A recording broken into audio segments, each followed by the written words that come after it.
प्रिय छात्रों, हिंदी की कक्षा में आपका स्वागत है। आज हम जो उपविषय करने जा रहे हैं उसका नाम है संधि। संधि का शाब्दिक अर्थ है मेल, अर्थात जब दो ध्वनियाँ आपस में मिलती हैं तो वे एक नया रूप ग्रहण करती हैं। इस प्रक्रिया को संधि कहते हैं। संधि के 3 भेद हैं: स्वर संधि, व्यंजन संधि, विसर्ग संधि। 10वीं कक्षा के पाठ्यक्रम में केवल स्वर संधि है, इसीलिए आज हम जहां स्वर संधि का विस्तार से अध्ययन करेंगे। स्वर संधि को समझने से पहले हमें हिंदी वर्णमाला के सभी वर्णों और उनके मात्रा रूप का ज्ञान होना अति आवश्यक है। जैसे अ कोई मात्रा नहीं, आ की मात्रा, ई की मात्रा, ई की मात्रा, ऊ की मात्रा, ऊ की मात्रा, री की मात्रा, ए की मात्रा, ए की मात्रा, ओ की मात्रा, ओ की मात्रा। इसके साथ ही हमें व्यंजन की बनावट के बारे में भी पता होना चाहिए।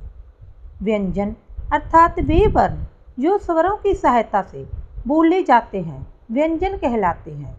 जैसे क, ख, च, ल, प, ट आदि।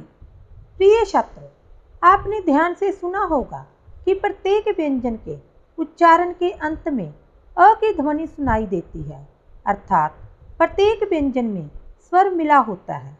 यदि किसी व्यंजन को कोई मात्रा लगी हो तो उस व्यंजन में उस मात्रा का स्वर मिला होता है, और यदि किसी व्यंजन को कोई मात्रा ना लगी हो तो उसमें स्वर अ मिला होता है, अर्थात व्यंजन स्वर के बिना हलंत की सहायता से लिखे तो जा सकते हैं किंतु बोले नहीं जा सकते। प्रत्येक व्यंजन में स्वर होता ही है। अब हम स्वर संधि के बारे में बात करते हैं। स्वर संधि जैसे कि नाम से ही स्पष्ट होता है कि यह स्वरों के बीच होने वाली संधि है। जब दो स्वरों के परस्पर मेल से किसी एक स्वर या दोनों स्वरों में परिवर्तन हो तब होने वाली संधि स्वर संधि कहलाती है। हिंदी वर्णमाला में अ, आ, ई, उ, री, ए, ओ कुल 11 स्वर हैं। इन्हीं 11 स्वरों में जब कोई दो स्वर परस्पर परिवर्तन सहित मिलते हैं तब इनके बीच होने वाली स्वर संधि भी अलग अलग नाम से जानी जाती है, अर्थात स्वर संधि के भी भेद होते हैं। स्वर संधि के 5 भेद हैं: दीर्घ संधि, गुण संधि, वृद्धि संधि, यन संधि, आयादी संधि। दीर्घ संधि, दीर्घ का अर्थ है बड़ा। जब दो एक समान स्वर अर्थात अ या आ के बाद अ या आ, ई के बाद ई या ई और ऊ या ऊ के बाद ऊ या ऊ आए तो दोनों मिलकर उसी स्वर का दीर्घ रूप अर्थात आ, ई या ऊ बन जाते हैं। इसे दीर्घ संधि कहते हैं। जैसे परम, अनु। प्रिय छात्रों, जहाँ पर पहला शब्द परम है जिसका अंतिम वर्ण म है, जिसका उच्चारण करने पर हमें अंत में अ की ध्वनि सुनाई देती है, इसीलिए परम शब्द का अंतिम स्वर अ है और अनु शब्द का पहला स्वर अ है, तो अ और अ के मेल से दीर्घ स्वर आ हो जाएगा और शब्द के बीच में स्वर की ध्वनि को उसके मात्रा रूप द्वारा लिखा जाता है। तो परम, अनु, परमाणु। गज, आनन। जहाँ पर पहला शब्द गज के अंतिम वर्ण ज में अ की ध्वनि मिली हुई है और आनन शब्द में तो हमें आ स्वर दिखाई दे ही रहा है, तो अ और आ की संधि आ हो जाएगी। इसीलिए गज आनन गजानन।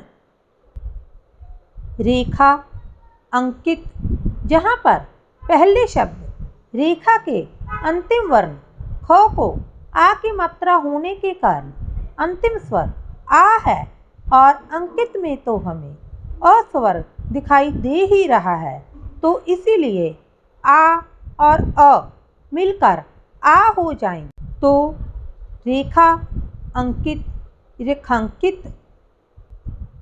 चिकित्सा आलय, जहाँ पर पहले शब्द चिकित्सा के अंतिम वर्ण स को आ की मात्रा होने के कारण स्वर आ है, और आलय में तो आ स्वर दिखाई दे ही रहा है, तो इसीलिए दोनों आ परस्पर मिलकर आ बन जाएंगे।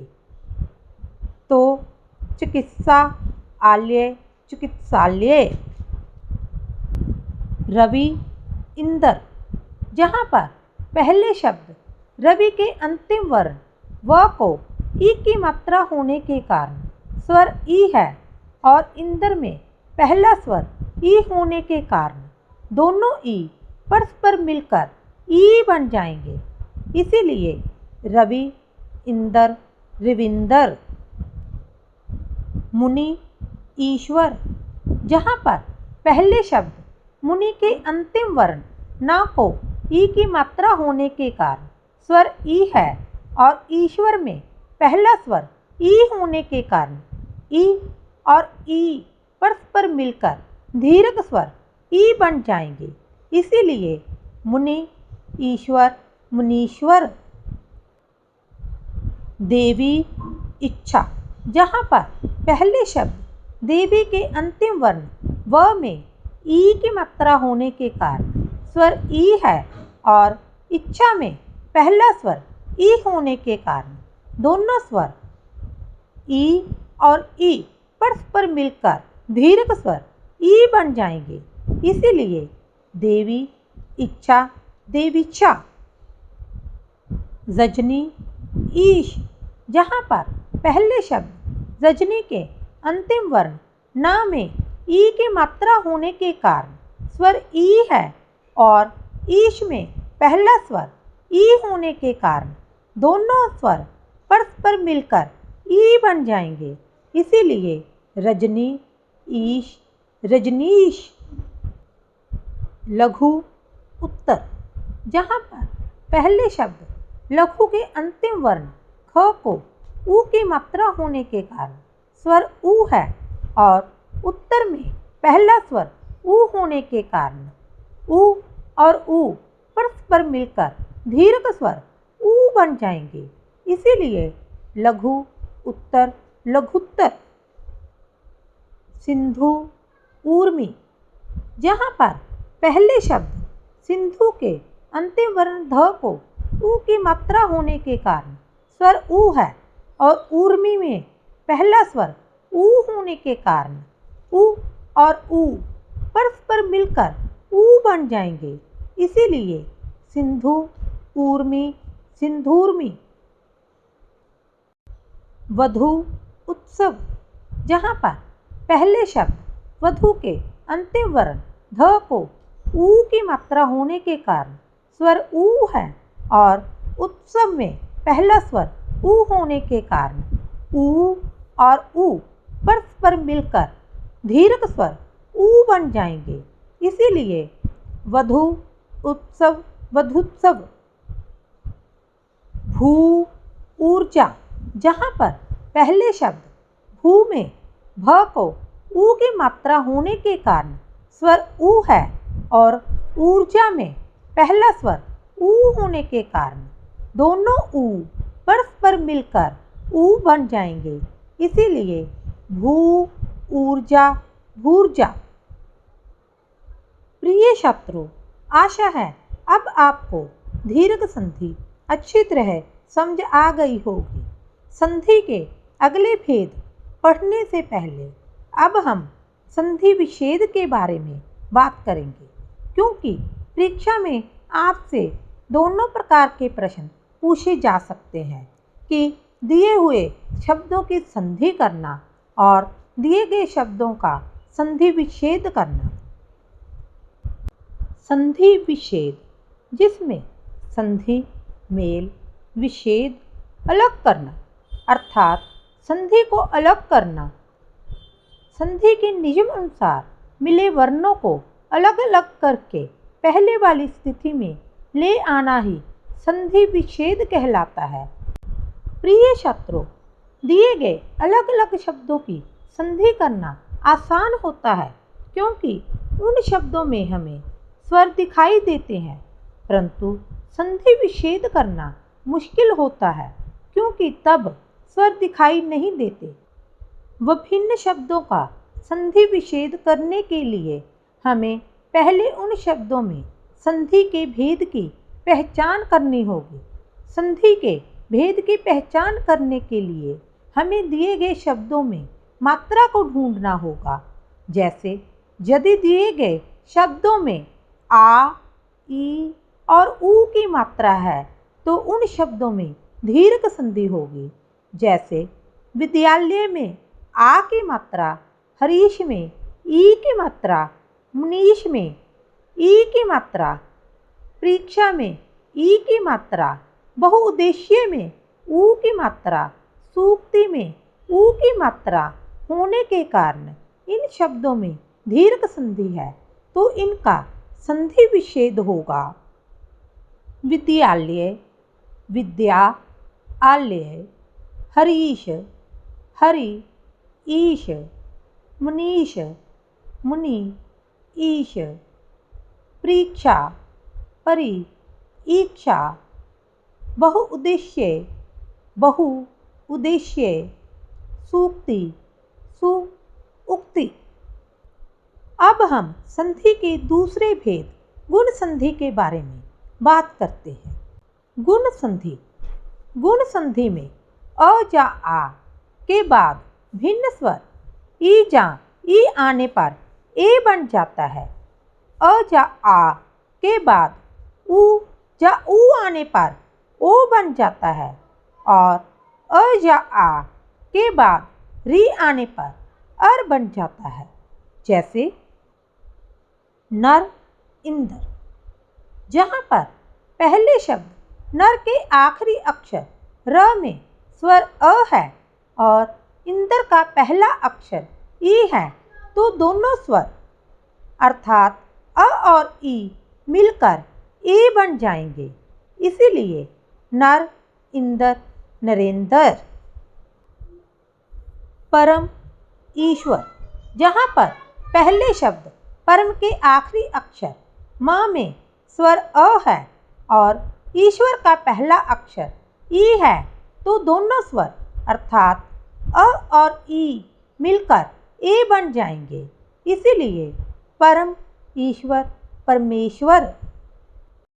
राजा, इंद्र, जहाँ पर पहले शब्द राजा के आखिरी अक्षर ज को आ की मात्रा होने के कारण स्वर आ है और इंद्र का पहला अक्षर ई होने के कारण दोनों स्वर आ और ई मिलकर ए बन जाएंगे। इसीलिए राजा, इंद्र, राजेंद्र। लंका, ईश, जहाँ पर पहले शब्द लंका के आखिरी अक्षर क को आ की मात्रा होने के कारण स्वर आ और ईश का पहला स्वर ई है तो दोनों स्वर अर्थात आ और ई मिलकर ए बन जाएंगे।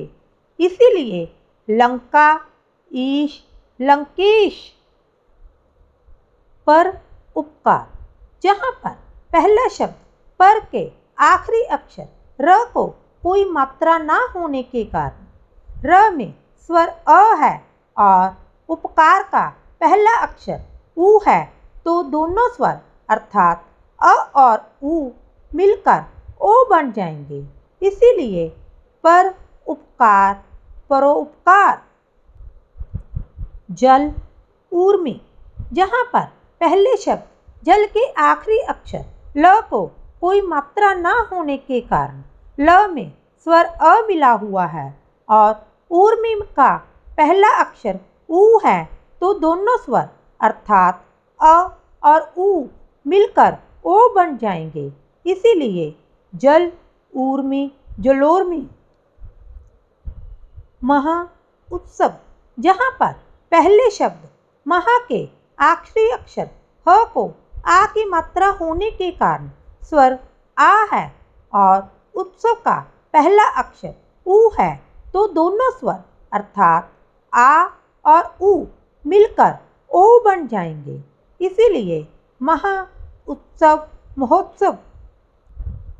महा ऊर्जा, जहाँ पर पहले शब्द महा के आखिरी अक्षर ह को आ की मात्रा होने के कारण स्वर आ है और ऊर्जा का पहला स्वर ऊ है तो दोनों स्वर अर्थात आ और ऊ मिलकर ऊ बन जाएंगे। इसीलिए महा ऊर्जा मोहर्जा।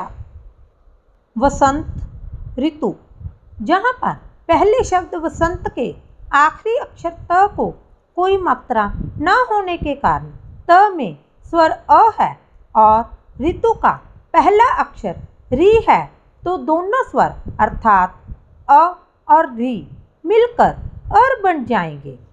क्योंकि आधे र अर्थात रेफ को अगले अक्षर के ऊपर लिखा जाता है तो इसीलिए दोनों शब्दों की संधि करते समय रेफ को अगले अक्षर अर्थात त के ऊपर लिखा जाएगा। इसीलिए वसंत ऋतु वसंत ऋतु। महा ऋषि, जहाँ पर पहले शब्द महा के आखिरी अक्षर ह को आ की मात्रा होने के कारण स्वर आ है और ऋषि का पहला अक्षर री है तो दोनों स्वर अर्थात आ और री मिलकर अर बन जाएंगे और रेफ को अगले अक्षर के ऊपर लिखने के कारण हम दोनों शब्दों की संधि करते समय रेफ को श के ऊपर लिखेंगे। इसीलिए महा ऋषि महर्षि। प्रिय छात्रों, आशा है अब आपको गुण संधि अच्छी तरह आ गई होगी। अब हम संधि विच्छेद करने के लिए दिए गए शब्दों में गुण संधि की पहचान के नियम करेंगे। यदि दिए गए शब्दों के बीच में ए ओ की मात्रा हो या शब्द के अंत में रेफ हो तो उन शब्दों में गुण संधि होगी। जैसे दशमेश में ए की मात्रा, यथेष्ट में ए की मात्रा, लोकोक्ति में ओ की मात्रा, सप्तऋषि में रेफ, वसंत ऋतु में रेफ होने के कारण इन शब्दों में गुण संधि है। तो इन शब्दों का संधि विच्छेद होगा दशमेश दश, ईश, यथेष्ट यथा, इष्ट, लोकोक्ति लोक, उक्ति, सप्तऋषि सप्त, ऋषि, वसंत ऋतु वसंत ऋतु। वृद्धि संधि। वृद्धि संधि में अ या आ के बाद ए या ए आने पर दोनों मिलकर ए और अ या आ के बाद ओ या औ आने पर दोनों मिलकर औ बन जाते हैं। जैसे एक एक, जहाँ पर पहले शब्द एक के आखिरी अक्षर क को कोई मात्रा न होने के कारण क में स्वर अ है और दूसरे शब्द एक का पहला अक्षर ए होने के कारण दोनों स्वर अर्थात अ और ए मिलकर ए बन जाएंगे। इसीलिए एक एक, एकैक। राज ऐश्वर्य, जहाँ पर पहले शब्द राज के आखिरी अक्षर ज को कोई मात्रा न होने के कारण ज में स्वर अ है और ऐश्वर्य का पहला अक्षर ए है तो दोनों स्वर अर्थात अ और ए मिलकर ए बन जाएंगे। इसीलिए राज ऐश्वर्य राजेश्वरी। तथा, एव। जहाँ पर पहले शब्द तथा के आखिरी अक्षर थ को आ की मात्रा होने के कारण थ में स्वर आ है और एव का पहला अक्षर ए है, तो दोनों स्वर अर्थात आ और ए मिलकर ए बन जाएंगे। इसीलिए तथा, एव, तथैव। महा, ऐश्वर्य। जहाँ पर पहले शब्द महा के आखिरी अक्षर ह को आ की मात्रा होने के कारण ह में स्वर आ है और ऐश्वर्य का पहला अक्षर ए होने के कारण दोनों स्वर अर्थात आ और ए मिलकर ए बन जाएंगे। इसीलिए महा, ऐश्वर्य, महेश्वर्य। दंत, ओष्ठ। जहाँ पर पहले शब्द दंत के आखिरी अक्षर त को कोई मात्रा न होने के कारण त में स्वर अ है और ओष्ठ का पहला अक्षर ओ है, तो दोनों स्वर अर्थात अ और ओ मिलकर औ बन जाएंगे। इसीलिए दंत, ओष्ठ, दंतोष्ठ। वन, औषध। जहाँ पर पहले शब्द वन के आखिरी अक्षर न को कोई मात्रा न होने के कारण न में स्वर अ है और औषध का पहला अक्षर ओ है, तो दोनों स्वर अर्थात अ और औ मिलकर औ बन जाएंगे। इसीलिए वन, औषध, वनौषध। महा, ओजस्वी। जहाँ पर पहले शब्द महा के आखिरी अक्षर ह को आ की मात्रा होने के कारण ह में स्वर आ है और ओजस्वी का पहला अक्षर ओ है, तो दोनों स्वर अर्थात आ और ओ मिलकर औ बन जाएंगे। इसीलिए महा, ओजस्वी, महोजस्वी। महा, औदार्य। जहाँ पर पहले शब्द महा के आखिरी अक्षर ह को आ की मात्रा होने के कारण ह में स्वर आ है और औदार्य का पहला अक्षर ओ है, तो दोनों स्वर अर्थात आ और औ मिलकर ओ बन जाएंगे। तो इसीलिए महा, औदार्य, महोदार्य। वृद्धि संधि की पहचान। यदि दिए गए शब्दों के बीच में ए, ओ की मात्रा हो तो उन शब्दों में वृद्धि संधि होगी।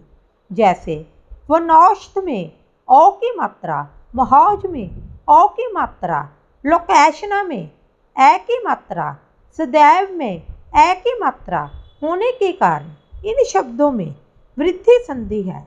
तो इसीलिए इन शब्दों का संधि विच्छेद होगा वनौषध, वन, औषध, महौज, महा, ओज, सदैव, सदा, एव, लोकेशना, लोक, एशना। यन संधि।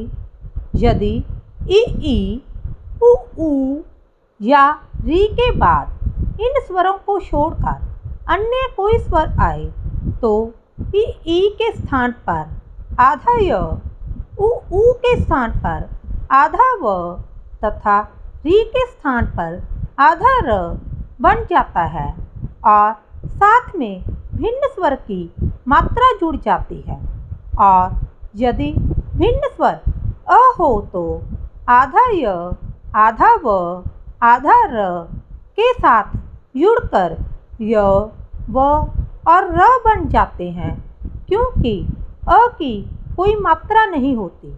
इसके साथ ही जिस व्यंजन से ई, उ या री की मात्रा निकल जाती है तो वह व्यंजन आधा रह जाता है। जैसे अति, अधिक।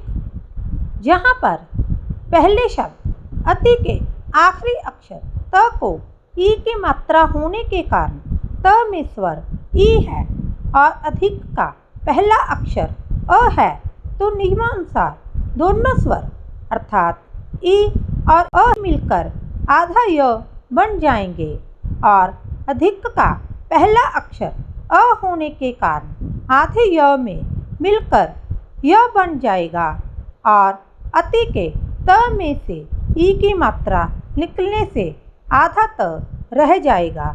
इसीलिए अति, अधिक, अत्यधिक, इति आदि।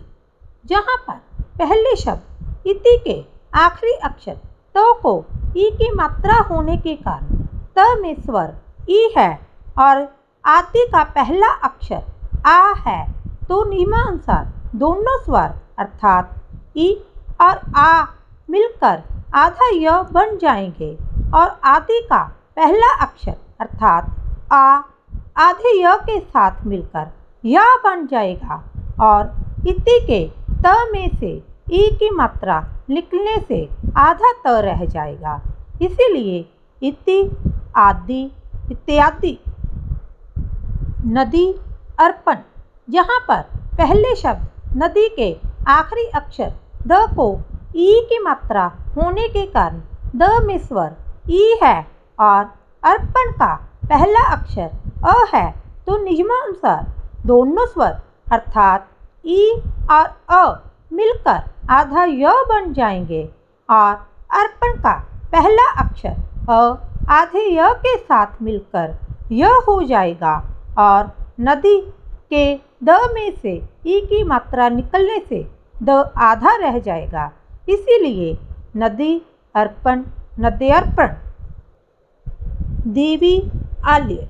जहाँ पर पहले शब्द देवी के आखिरी अक्षर व को ई की मात्रा होने के कारण व में स्वर ई है और आल्य का पहला अक्षर आ है, तो नियमानुसार दोनों स्वर अर्थात ई और आ मिलकर आधा य बन जाएंगे। आल्य का पहला अक्षर आ आधे य के साथ मिलकर या हो जाएगा और देवी के व में से ई की मात्रा निकलने से आधा व रह जाएगा। इसीलिए देवी, आल्य, देवाल्य। प्रति, उत्तर। जहाँ पर पहले शब्द प्रति के आखिरी अक्षर त को ई की मात्रा होने के कारण त में स्वर ई है और उत्तर का पहला अक्षर उ है, तो नियमानुसार दोनों स्वर अर्थात ई और उ मिलकर आधा य बन जाएंगे और उत्तर शब्द का पहला अक्षर उ की मात्रा आधे य के साथ मिलकर यू हो जाएगा और प्रति के त में से ई की मात्रा निकलने से आधा त रह जाएगा। इसीलिए प्रति, उत्तर, प्रयुत्तर। नि, ऊन। जहाँ पर पहले शब्द नि के ना को ऊ की मात्रा होने के कारण न में स्वर ई है और ऊन का पहला अक्षर ऊ है, तो नियमानुसार दोनों स्वर अर्थात ई और ऊ मिलकर आधा य बन जाएंगे और ऊन का पहला अक्षर ऊ की मात्रा य के साथ मिलकर यू हो जाएगा और नी के ना में से ई की मात्रा निकलने से आधा न रह जाएगा। इसीलिए नि, ऊन, न्यून। सु, अश। जहाँ पर पहले शब्द सु के अक्षर स को ऊ की मात्रा होने के कारण स में स्वर ऊ है और अश का पहला अक्षर अ है, तो नियमानुसार दोनों स्वर अर्थात उ और अ मिलकर आधा व बन जाएंगे और अश का पहला अक्षर अ आधे व के साथ मिलकर व हो जाएगा और सु के स में से ऊ की मात्रा निकल जाएगी और वह आधा स रह जाएगा। इसीलिए सु, अश, स्वश। सु, आगत। जहाँ पर पहले शब्द सु के स को ऊ की मात्रा होने के कारण स में स्वर ऊ है और आगत का पहला स्वर आ है, तो नियमानुसार दोनों स्वर अर्थात उ और आ मिलकर आधा व बन जाएंगे और आगत के पहले अक्षर आ की मात्रा आधे व के साथ मिलकर वा बन जाएगा और सु के स में से ऊ की मात्रा निकल जाएगी और आधा स रह जाएगा। इसीलिए सु, आगत, स्वागत, वधु, अनुसार, जहाँ पर पहले शब्द वधु के ध को ऊ की मात्रा होने के कारण ध में स्वर ऊ है और अनुसार का पहला अक्षर अ है, तो निजमानुसार दोनों स्वर अर्थात ऊ और अ मिलकर आधा व बन जाएंगे और अनुसार का पहला अक्षर अ आधा व के साथ मिलकर व हो जाएगा और वधु के ध में से ऊ की मात्रा निकल जाएगी और आधा ध रह जाएगा। इसीलिए वधु अनुसार नुसार। अनु इति, जहाँ पर पहले शब्द अनु के न को ऊ की मात्रा होने के कारण न में स्वर ऊ है और इति का पहला अक्षर ई है, तो नियमानुसार दोनों स्वर अर्थात ऊ और ई मिलकर आधा व बन जाएंगे और इति का पहला अक्षर ई की मात्रा आधे व के साथ मिलकर वी हो जाएगा और अनु के न में से ऊ की मात्रा निकलकर आधा न रह जाएगा। इसीलिए अनु इति अन्विति। अनु ईक्षक, जहाँ पर पहले शब्द अनु के न को ऊ की मात्रा होने के कारण न में स्वर ऊ है और ईक्षक का पहला अक्षर ई है, तो निजमानुसार दोनों स्वर अर्थात ऊ और ई मिलकर आधा व बन जाएंगे और ईक्षक का पहला अक्षर ई आधे व के साथ मिलकर वी हो जाएगा और अनु के न में से ऊ की मात्रा निकल जाएगी और आधा न रह जाएगा। इसीलिए अनु ईक्षक अन्वीक्षक।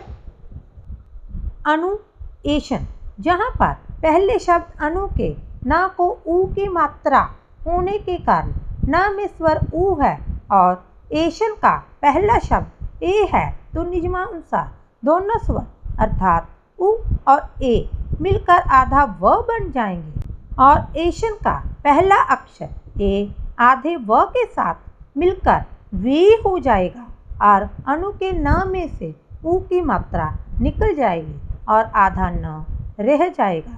इसीलिए अनु एशन अर्थात अन्वेषण।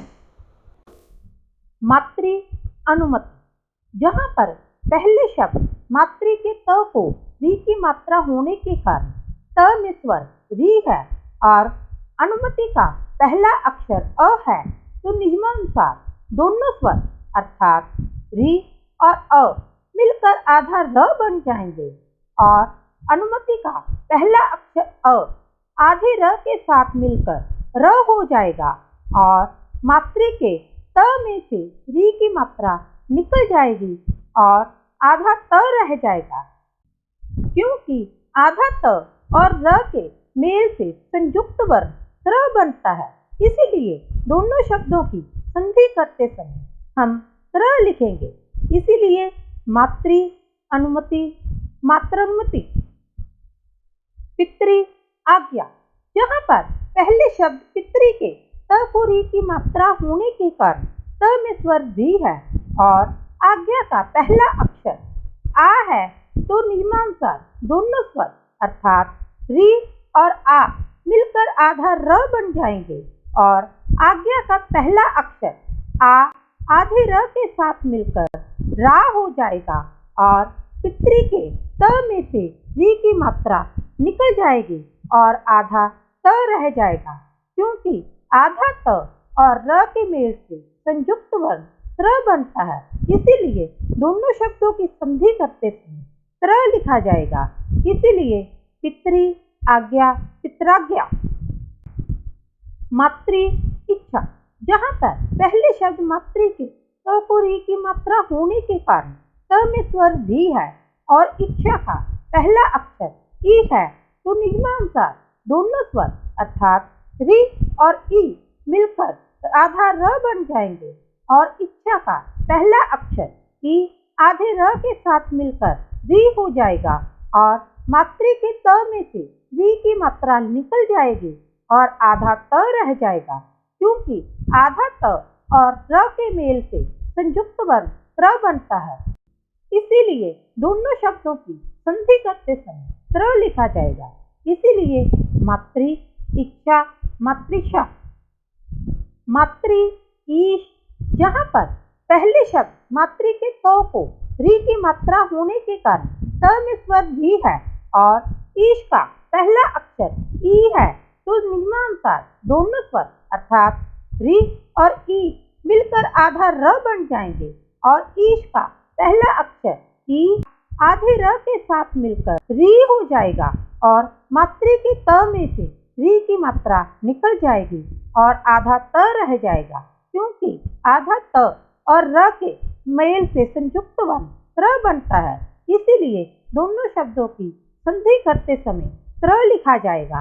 इसीलिए मातृ, ईश, मातृष, भातृ, उपदेश, जहाँ पर पहले शब्द भातृ के त को री की मात्रा होने के कारण त में स्वर भी है और उपदेश का पहला अक्षर ऊ है, तो नियमानुसार दोनों स्वर अर्थात री और ऊ मिलकर आधा र बन जाएंगे और उपदेश का पहला अक्षर ऊ आधे र के साथ मिलकर रू हो जाएगा और भातृ के त में से री की मात्रा निकल जाएगी और आधा त रह जाएगा, क्योंकि आधा त और र के मेल से संयुक्त वर्ण त्र बनता है। इसलिए दोनों शब्दों की संधि करते समय त्र लिखा जाएगा। इसीलिए भातृ, उपदेश, भातृपदेश। प्रिय छात्रों, आशा है अब आपको यह संधि अच्छी तरह समझ आ गई होगी। अब हम संधि विच्छेद के लिए दिए गए शब्दों में यह संधि की पहचान करना सीखेंगे। यदि दिए गए शब्दों में य, व और र अक्षर से पहले कोई आधा अक्षर हो तो वहाँ यह संधि होती है। जैसे प्रत्येक अत्याचार में य से पहले आधा त होने के कारण स्वश शब्द में व से पहले आधा स, गुरुवादेश शब्द में व से पहले आधा र, अनवीक्षक में व से पहले आधा न, मात्राज्ञा में र से पहले आधा त के कारण यह संधि है, तो इन शब्दों का संधि विच्छेद होगा प्रत्येक, प्रति, एक, अत्याचार, अति, आचार, स्वश, सु, अच, गुरुवादेश, गुरु, आदेश, अनवीक्षक, अनु, ईक्षक, मात्राज्ञा, मातृ, आज्ञा। आयाती संधि। आयाती संधि में ए या ओ के बाद इनके अलावा कोई अन्य स्वर आने पर ए अय में, ए आय में, ओ औ में तथा औ आ में बदल जाता है। जैसे शे, अन, यहाँ पर पहले शब्द शे के श को ए की मात्रा होने के कारण श में स्वर ए है और अन का पहला अक्षर अ है, तो नियमानुसार दोनों स्वर अर्थात ए और अ मिलकर अय बन जाएंगे और अन का पहला अक्षर अ के साथ मिलकर अय हो जाएगा। इसीलिए शे अन शयन। इसी प्रकार ने अन नयन। गै इका, जहाँ पर पहले शब्द गै के ग को ए की मात्रा होने के कारण ग में स्वर ए है और इका का पहला अक्षर ई है, तो नियमानुसार दोनों स्वर अर्थात ए और ई मिलकर अय बन जाएंगे और इका का पहला अक्षर ई अय के साथ मिलकर अय हो जाएगा। इसीलिए गै इका गायिका। इसी प्रकार नै इका नायिका। भो अन, जहाँ पर पहले शब्द भो के भ को ओ की मात्रा होने के कारण भ में स्वर ओ है और अन का पहला अक्षर अ है, तो नियमानुसार दोनों स्वर अर्थात ओ और अ मिलकर अ बन जाएंगे और अन का पहला अक्षर अ के साथ मिलकर अब हो जाएगा। इसीलिए भो अन भवन। इसी प्रकार हो अन हवन। नौ, यहाँ पर पहले शब्द नौ के ना को औ की मात्रा होने के कारण ना में स्वर औ है और इक का पहला अक्षर ई, तो नियमानुसार दोनों स्वर अर्थात अ और ई मिलकर आ बन जाएंगे और इक का पहला अक्षर ई आव के साथ मिलकर आवी हो जाएगा, इसीलिए नौ इक नाविक। इसी प्रकार पौ अन पावन नोट आयाती संधि का संस्कृत शब्दों की रचना में प्रयोग होता है। आयाती संधि के उपयुक्त शब्द नयन, भविष्य, नावुक, गायिका आदि उदाहरणों को हिंदी में संधि युक्त शब्द समझकर प्रयुक्त नहीं किया जाता। इन उदाहरणों को केवल आयाती संधि के नियम समझाने के लिए दिया गया है। आयाती संधि की पहचान: यदि दिए गए शब्दों में अय, आय, अब और आव हो और अधिकतर शब्द 3 अक्षर का हो तो वहां आयाती संधि होती है, जैसे नयन, नायक, गायिका, पवन, भावुक। तो इन शब्दों का संधि विच्छेद होगा। नयन, नए, अन्न, नायक, नय, अक, गायिका, गै, इका, पवन, को, अन्न, भावुक, भौ, उक। प्रिय छात्रों, आशा है अब आपको संधि अच्छी तरह समझ आ गई होगी और अब आप आसानी से दिए गए शब्दों की संधि या संधि विच्छेद कर लेंगे। इसीलिए दोहराई के लिए आपको जहाँ कुछ शब्द दिए गए हैं, निर्देशानुसार दिए गए शब्दों की संधि या संधि विच्छेद उपयुक्त बताए गए नियमों के आधार पर करें। धन्यवाद।